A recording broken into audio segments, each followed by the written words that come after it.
On her 30th birthday, I stood outside the restaurant, clutching a small velvet box. Inside was a necklace that once belonged to her mother, something I had kept safe for nearly 3 decades. My hands were shaking, but not from the cold Texas wind. For years, I had imagined this day would be my chance to finally make things right. Through the window, I could see Emily laughing with her friends, her smile as radiant as I remembered, yet completely out of reach. I had missed too many birthdays, too many milestones.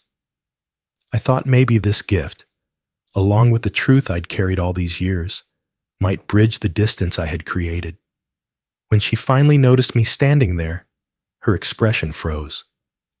She walked to the door, her steps deliberate, and for a brief moment, I thought she might hug me. Instead, she looked me dead in the eye and said, "You were never my father, just a man who left." The words landed harder than any fire I had ever faced. I wanted to explain. The custody battles, the nights I was saving lives instead of being at her school plays, the mistakes I regretted every single day. But I also knew this moment wasn't about defending myself. It was about whether there was still the smallest crack in the wall she had built, a crack I could slip a little light through. I used to think I understood what it meant to be a father. When Emily was born, I stood in that hospital room holding a 6-pound miracle, promising her the kind of life I never had. I was 25, fresh into my career as a firefighter in Austin, full of hope and certainty. Back then, the idea of missing a single moment of her life felt impossible. But promises made in the haze of joy are easy. Life, as I learned, is not. By the time Emily turned 5, my marriage had already cracked under the strain of long shifts, constant danger, and the unspoken fear that every call could be my last. My wife, now my ex-wife, said she couldn't raise a child with a ghost. I thought she was being unfair. After all, I was providing for them, wasn't I? But in the end, the court didn't care about the number of fires I put out. They cared about stability. And stability, to them, meant Emily staying with her mother. I walked out of that courtroom with a custody schedule in my hand and a hollow ache in my chest. Every other weekend, holidays split like debts in a divorce. I promised Emily that nothing would change. I promised I'd always be there. But always is a dangerous word for a man in my line of work.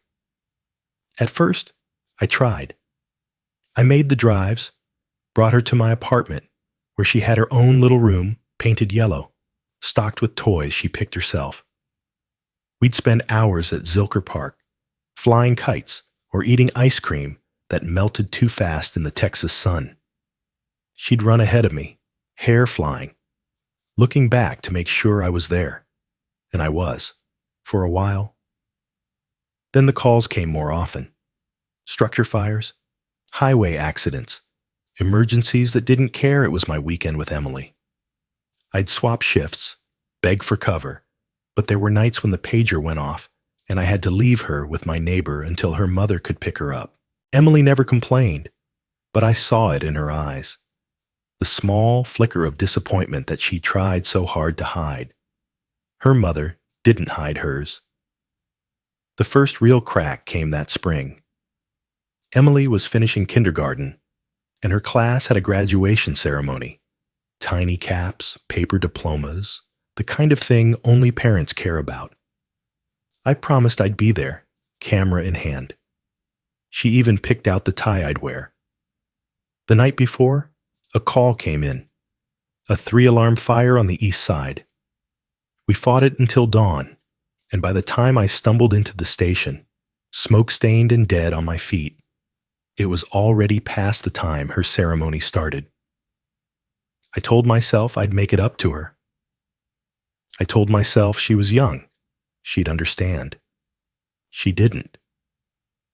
Her mother told me later that Emily waited the whole time, eyes on the door, clutching her paper diploma.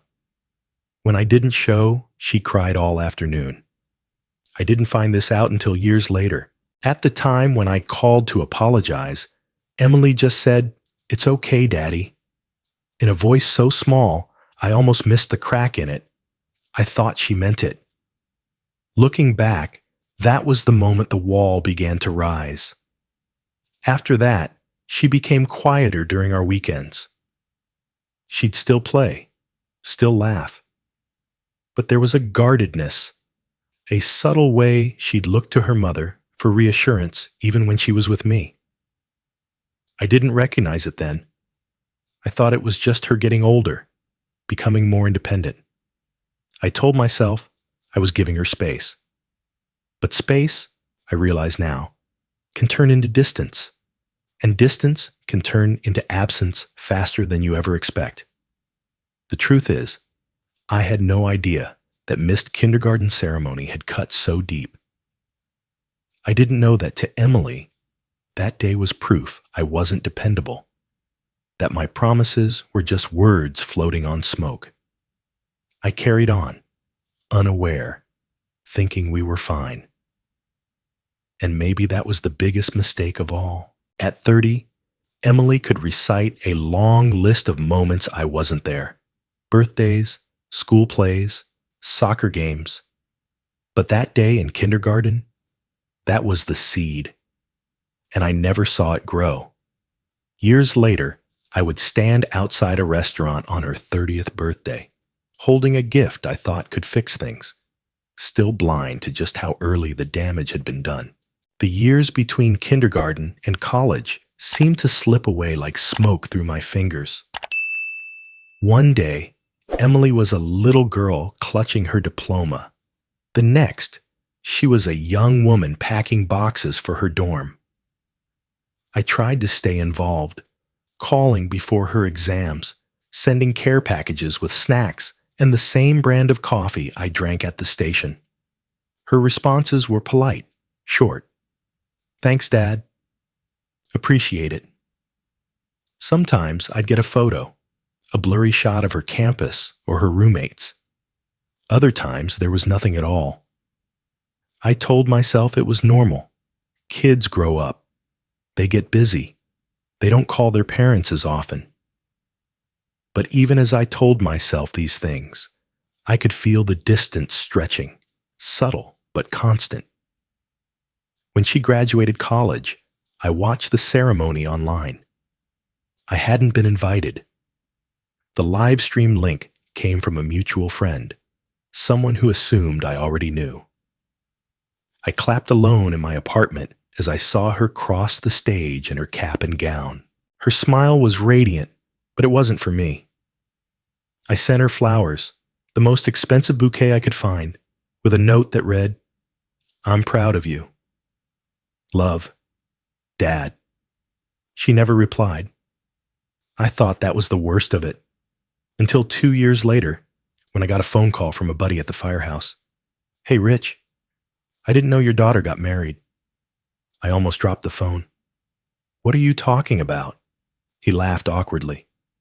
"Saw some pictures online. Big white dress, church wedding. She looked beautiful." "Congrats, man." I remember sitting there at my kitchen table, staring at the wall. I hadn't gotten an invitation, no phone call, no explanation. My own daughter had gotten married, and I didn't even know. The first thing I felt was anger. Then came the ache, a deep, hollow ache I couldn't shake.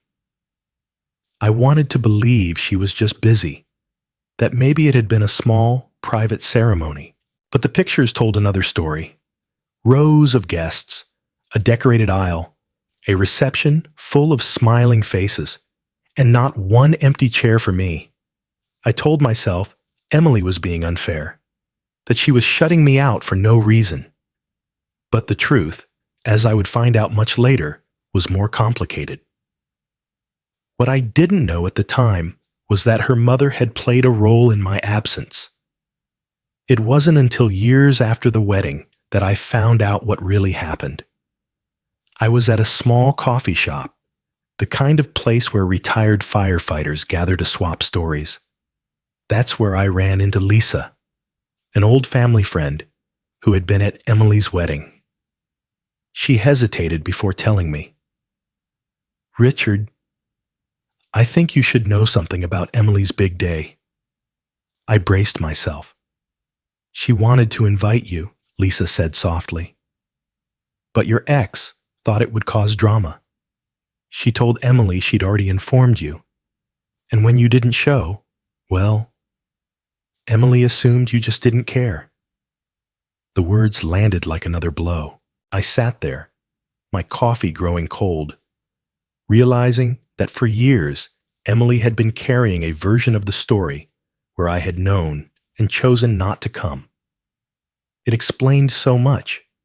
The silence, the clipped responses, the way she wouldn't look me in the eye the few times we spoke after that.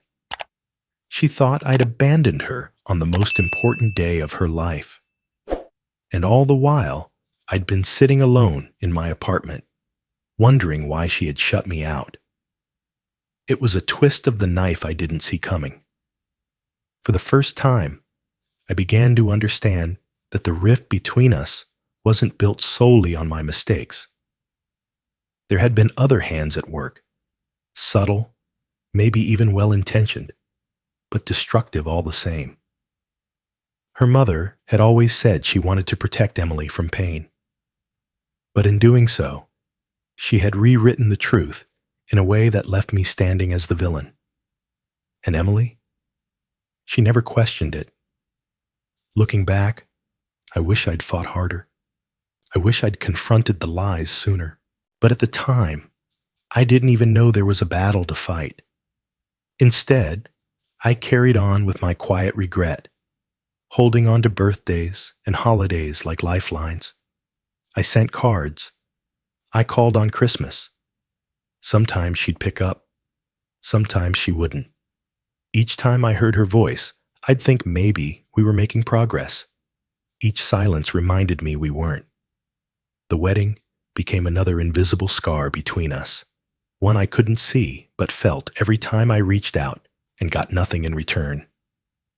I didn't know then that the truth would eventually surface, that I'd stand across from her years later, trying to explain everything while knowing some wounds don't close just because you finally tell your side. But for now, all I had was the distance and the sinking realization that every year we stayed apart, the harder it would be to find our way back. Retirement was supposed to be a relief, but it felt more like a sentence. For the first time in 30 years, there were no alarms, no late-night calls, no fires to fight, just the silence of an empty house and the steady ticking of a clock that seemed louder than it should. At 55, my body bore the marks of my career, a limp from a collapsed floor in '98, a constant ache in my shoulder that never quite healed, and a cough that came more often than I liked. The job had taken its toll, but it was nothing compared to what the distance from Emily had done. I thought about her more now than ever. In the quiet of my mornings, I'd catch myself wondering if she still liked coffee the way she did in college, or if she'd kept the habit of tapping her pen against her teeth when she was thinking. I wondered if she even thought of me at all. One afternoon, I met up with Joe, an old friend from the department. He'd retired a few years before me, but he looked older than I remembered. Over a couple of beers at a worn-down bar, he told me about his daughter, how they hadn't spoken in over a decade, how he wished he'd tried harder before it was too late.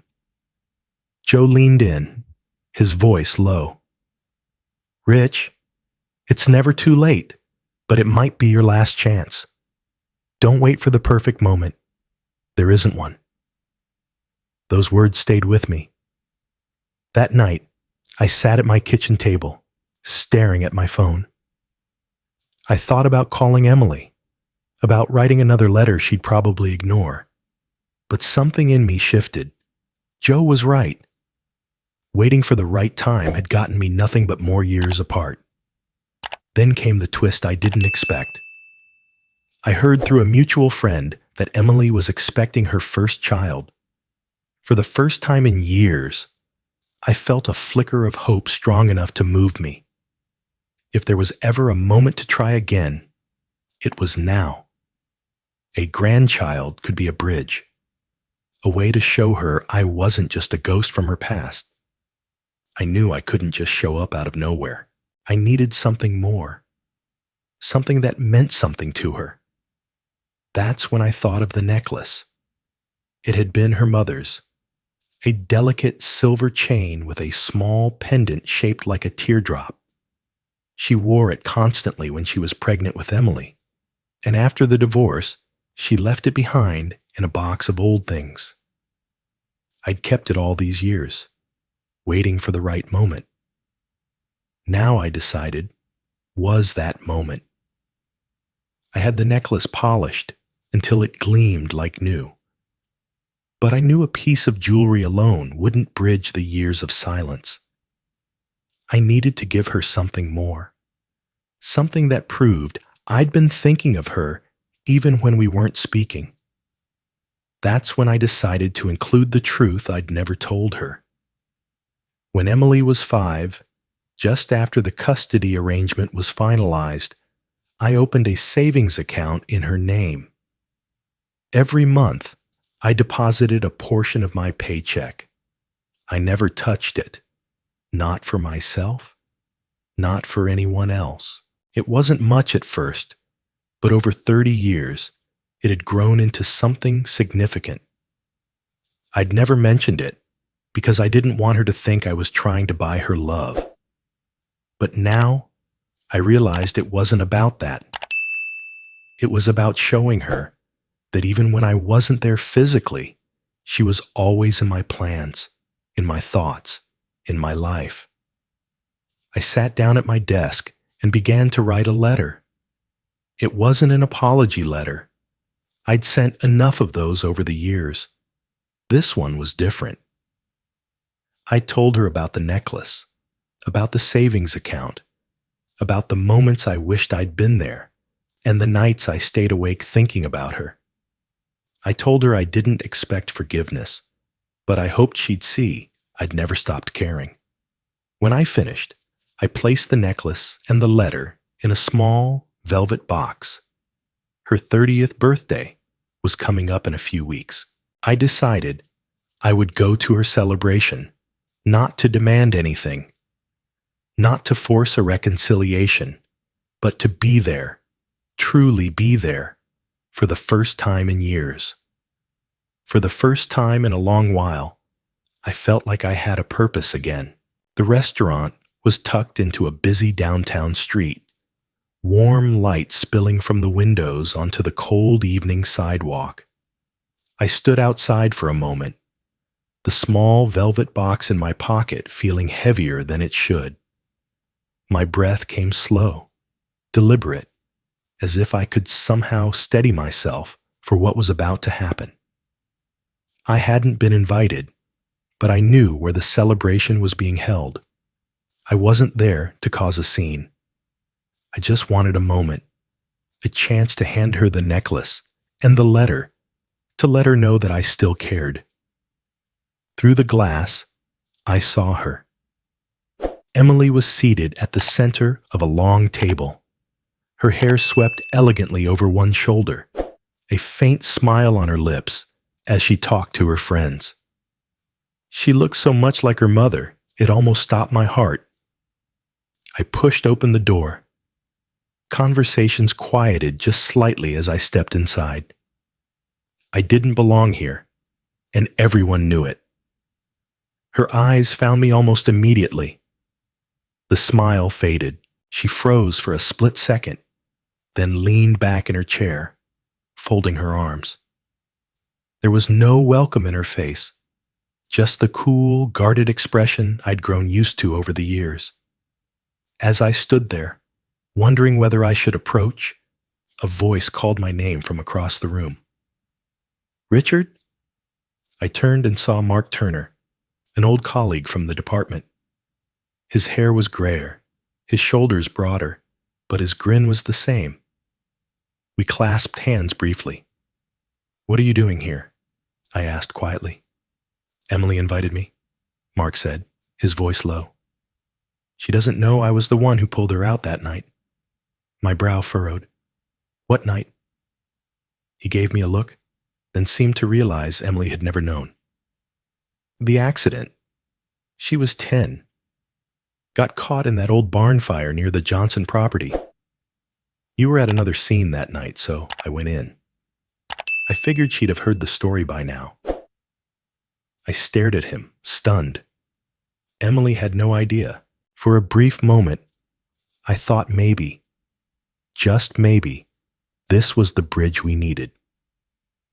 If she knew the truth, if she understood that my absence wasn't neglect but circumstance, perhaps the wall between us could start to crack. But the look on her face as she finally rose from her chair told me otherwise. She walked toward me, each step deliberate, her heels clicking softly against the polished floor.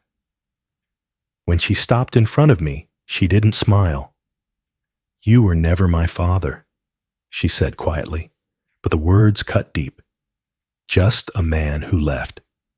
It felt like a punch to the chest. I'd imagined anger, tears, even indifference, but this was worse. It was final. I opened my mouth, searching for words. Emily, She didn't let me finish. Her voice stayed steady, her expression unchanging. Do you remember the night Mom was in the hospital? I frowned. Hospital? Her jaw tightened. I was 12. She collapsed. I called you. You didn't come. The room seemed to tilt. I searched my memory, trying to place the night she was talking about, and then it hit me. That night, I had been on a 4-alarm warehouse fire on the south side. We'd pulled 23 people out alive. I hadn't checked my phone until hours later. By the time I called back, her mother told me everything was fine. I never knew Emily had been the one to call. Emily, I said slowly, that night, I didn't know you called. I was on a scene. I would have... Her laugh was short, bitter. There's always a scene, Dad. Always something more important than showing up. I wanted to tell her about the fire, about the lives saved. I wanted to tell her that not a day had gone by that I didn't wish I could be in 2 places at once. But I could see in her eyes that none of it would matter. To her, the truth didn't change the outcome. I hadn't been there. And that was all she remembered. Mark lingered nearby, clearly debating whether to say something, but I shook my head at him. This wasn't the moment to drag out old rescues, to tell her about debts she didn't know I'd paid. This moment wasn't about defending myself. It was about facing the reality that years of absence, no matter the reason, had shaped the way she saw me. And in her eyes, I wasn't her father. I was just a man who left. The noise of the restaurant seemed to fade until all I could hear was the steady thud of my own heartbeat. Emily's words still echoed in my head. I knew we couldn't have this conversation with an audience. Emily, I said quietly, can we talk somewhere private? Just 5 minutes, that's all I'm asking. She hesitated, her arms crossed, eyes scanning my face like she was searching for a reason to refuse. Finally, with a small, reluctant nod, she stepped aside and led me to a quiet corner near the back. The air between us was tense. I could see the defensive walls in her posture, in the way her shoulders stayed squared, her chin slightly lifted. I took a breath. I know I wasn't there for so many moments. I missed birthdays, graduations, your wedding. And I want to tell you why. Not because I expect it to erase anything, but because you deserve the truth." Her expression didn't change, but she didn't walk away either. I started with the night of the hospital call. That night, when you said Mom collapsed, I was on a 4-alarm warehouse fire. We pulled 23 people out alive. I didn't even see your call until hours later. By the time I called back, your mom told me you were okay. I never knew you'd been the one to call me." Her brow furrowed slightly, but her arms stayed crossed. I went on, telling her about the kindergarten ceremony, the college graduation I watched online, the wedding I hadn't known about because her mother told her I'd been informed. "I wasn't absent because I didn't care, Emily. I was absent because I was on a scene saving lives, or because someone else decided I shouldn't be there." I swallowed hard. But I know that none of that changes how it felt to you. To you, I was just gone. For the first time, she looked away. Her voice was quieter when she spoke. "I know some of that, Dad. I know you were working. But it doesn't change that you still chose the job over me. Even if the reason was good, I was the one left waiting." Her words landed heavy, and she was right.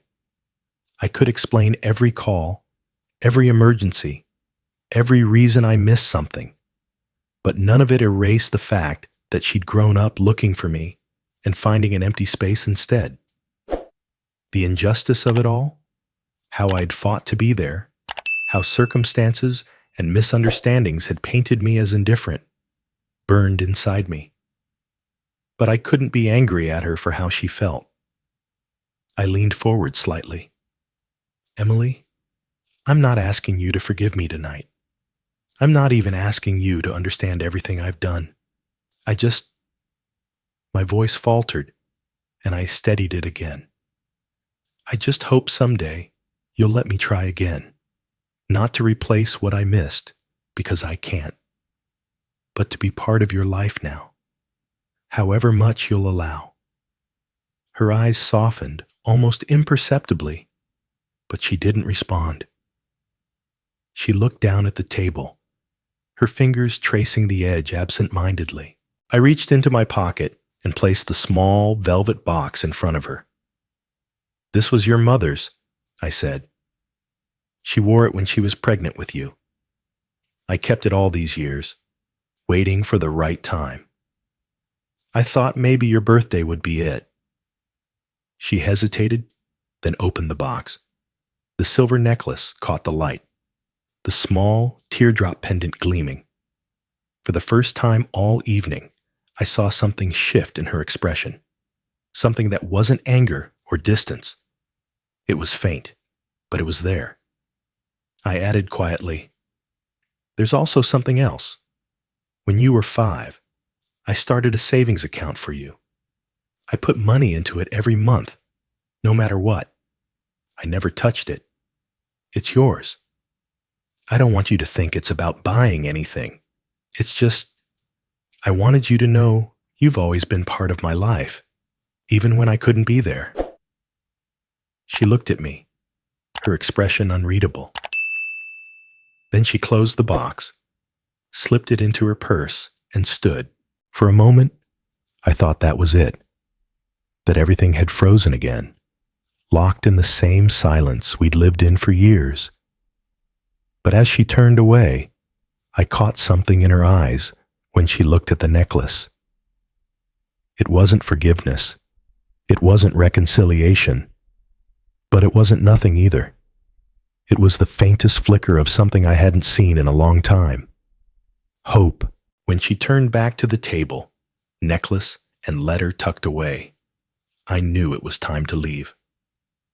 There was nothing more I could say tonight that wouldn't sound like pleading. I stood there for a moment, searching her face for any sign that I should stay. But Emily had already rejoined her friends. Her laughter didn't return, though, and I caught the way her hand lingered near her purse, like she was aware of the weight inside it. I stepped outside into the cold night air.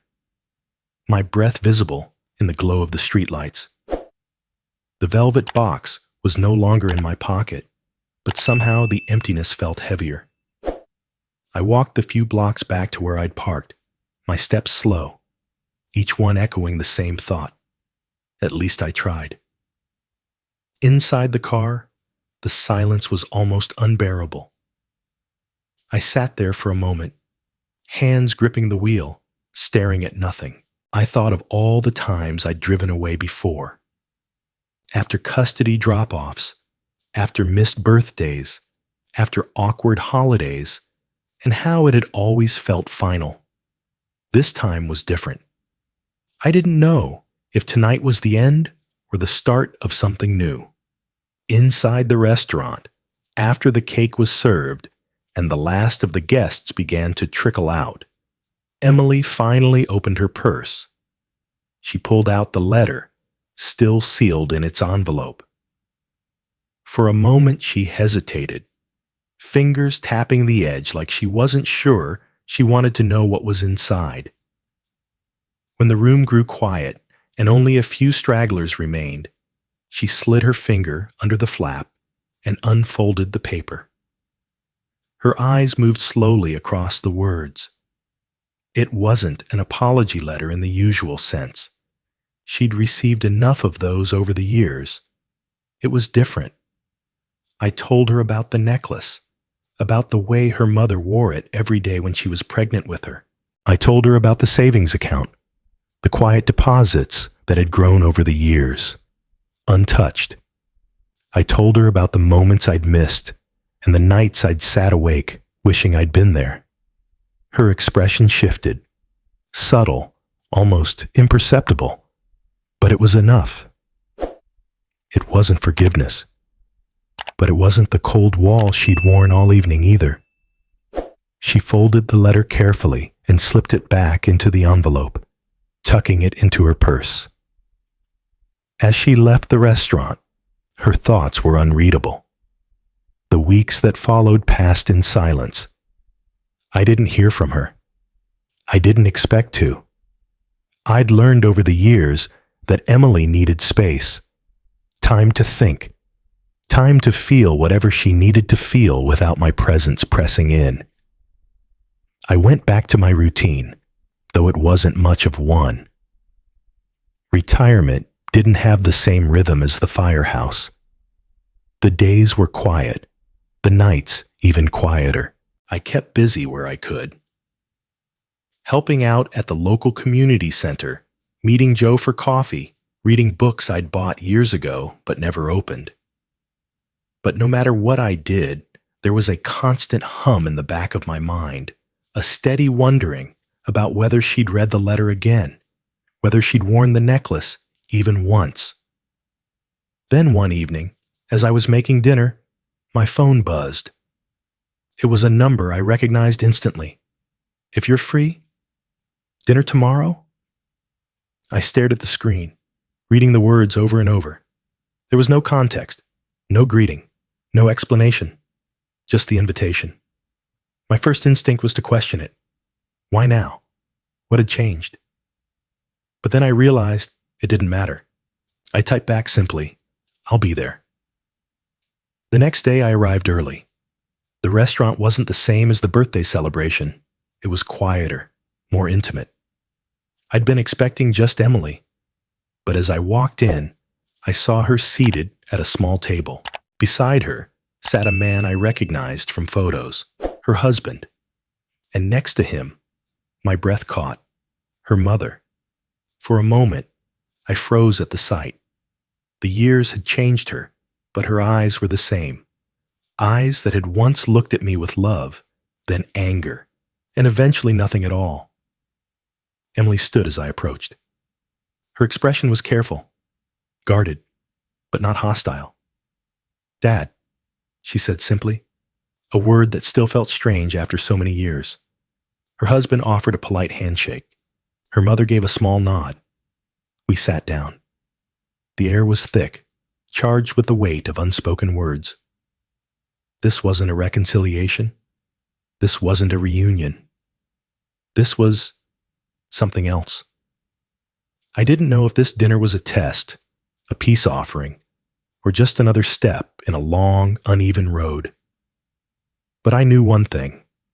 Emily had invited me here. And that alone was more than I dared to hope for. We talked about safe topics at first. Her work, the baby, the weather. There were pauses, moments where the silence felt like a cliff we were all afraid to fall off. But she didn't leave. She didn't walk away. That, for now, was enough. As I left the restaurant that night, I didn't know what the future held. There would be challenges, no doubt. There would be more conversations, some of them uncomfortable. But there was also something else, a fragile thread, a door cracked open just enough for light to slip through. For the first time in years, I felt like maybe, just maybe, we weren't at the end of our story. We were at the beginning of a new chapter.